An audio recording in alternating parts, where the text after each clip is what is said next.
صفوان ابن یحیی گفت عبیدی به من گفت که زن من اهل من گفت من آرزوی زیارت جعفر ابن محمد رو دارم. گفتم من چیزی در بساط ندارم. گفت من همه زیورم رو میدم، خرج سفر رو آماده کن، مرا ببر به زیارت امام ششم. گفت حلیو زیور این زن رو وسیله سفر کردم. وقتی رسید نزدیک مدینه افتاد و به حال احتضار در آمد. من سراسیمه رفتم نزد امام. پرسید عبیدی حال تو چطوره؟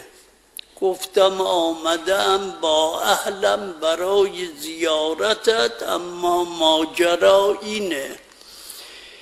فرمود تو برای این قضیه غمگینی؟ گفتم بله ابن رسول الله.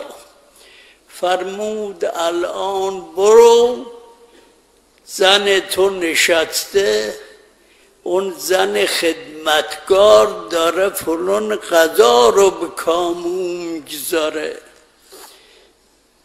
ای قلب عالم و ای روح پیکر هستی.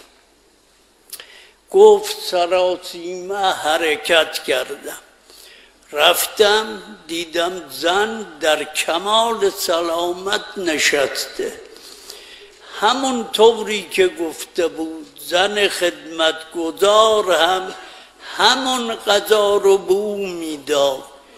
گفتم ماجرا چیه؟ گفت ماجرا اینه، حال مرا دیدی؟ عزراییل آمد روح مرا بگیره. ناگهان دیدم یک آقایی وارد شد. گفت وقتی نشانه ها رو گفت دیدم همون کسی که من الان از خدمت او آمدم. لباسش رو گفت، خصوصیاتش رو گفت. گفت وارد شد.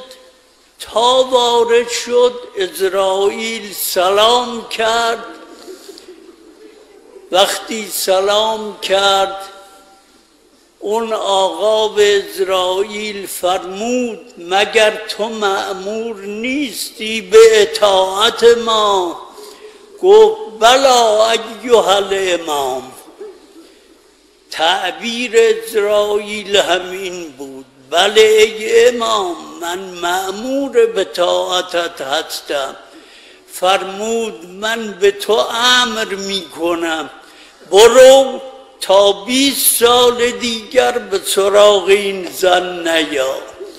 این خودش، این مذهبش.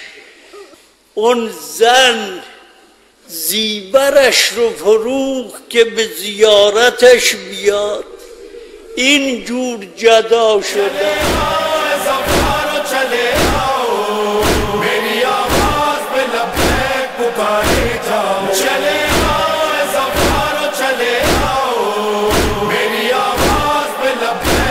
Bye.